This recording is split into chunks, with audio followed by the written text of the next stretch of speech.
दोस्तों आज की इस वीडियो में हम कफ के बारे में जानने वाले हैं। अगर आपको कफ से जुड़े रोग होते हैं तो यह वीडियो जरूर देखना। इसमें हम ये जानेंगे कि किस किस तरीके के आहार से कफ बढ़ता है, किस तरीके के आहार से कफ संचय होता है यानी कि कफ इकट्ठा होता है, किस तरीके के आहार से कफ कम होता है यानी कि कफ का नाश होता है। इसमें हम एग्जैक्ट तरीके का पूरा आहार तो नहीं जानेंगे, लेकिन हाँ अगर मैं एग्जाम्पल बताऊंगा तो आपको आइडिया लग जाएगा कि इस तरीके के आहार से कफ कम होता है, इस तरीके के आहार से कफ का संचय होता है, इस तरीके के आहार से कफ का नाश होता है। तो आइए वीडियो को शुरू करते हैं। अब आहारों के बारे में जानने से पहले मैं आपको कफ के गुण बताना चाहता हूँ, मतलब कफ का नेचर जानते हैं। जैसे कि कफ चिकना होता है, ठंडा होता है, भारी होता है, धीमा होता है, मतलब कफ जो होता है वह धीरे धीरे चलने वाला होता है।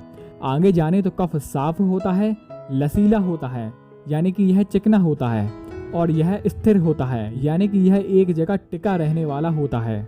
अब ये तो था कफ का गुण, ये बहुत इंपॉर्टेंट है, इसलिए मैंने जो अभी बताया है उसको बड़े ध्यान से या दोबारा से सुनना। अब आगे बढ़ते हैं अपने टॉपिक पर, जिसमें हम जानेंगे कि किस तरीके का आहार लेने से कफ बढ़ता है, किस तरीके का आहार लेने से कफ का संचय होता है, किस तरीके का आहार लेने से कफ का नाश होता है।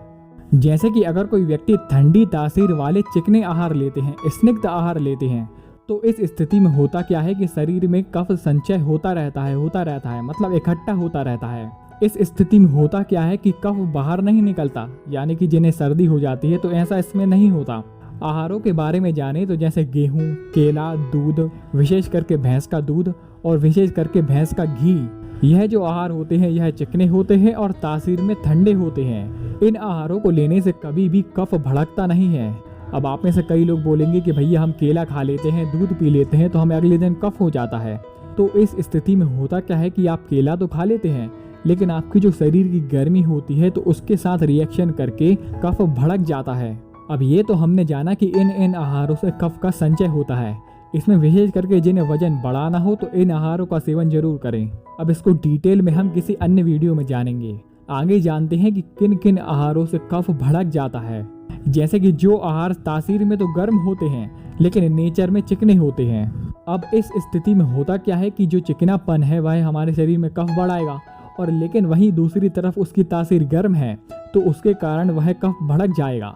जैसे कि आहारों के बारे में जाने तो सौंठ, दही, उड़द, तिल, विशेष करके काला तिल, और सबसे जरूरी इसमें लहसुन, यह सभी के सभी आहार नेचर में चिकने होते हैं लेकिन तासीर में गर्म होते हैं। और इन सभी के सभी आहारों को लेने से आपको सर्दी जरूर होगी, सर्दी जुकाम की समस्या जरूर होगी, क्योंकि इनमें हीट होती है, गर्मी होती है। अब आखिरी में हम जानते हैं कि कफ नाश किस स्थिति में होता है। जैसे कि जो आहार तासीर में गर्म होते हैं और नेचर में रूखे होते हैं, वो सभी के सभी आहार कफ का नाश करते हैं। जैसे कि अभी हमने कफ के गुणों के बारे में जाना था कि कफ ना तो गर्म होता है और ना ही रूखा होता है। तो सीधी सी बात है कि जो भी आहार नेचर में रूखे होंगे और तासीर में गर्म होंगे वह सीधा सीधा कफ का नाश करेंगे। जैसे आहारों के बारे में जाने तो पुराना शहद, हरड़, हल्दी, भुना हुआ चना, ये सभी के सभी आहार तासीर में गर्म होते हैं और नेचर में रूखे सूखे होते हैं। तो दोस्तों ये थी कफ से जुड़ी एक छोटी सी वीडियो। उम्मीद करता हूँ कि आपके ज्ञान में वृद्धि जरूर हुई होगी।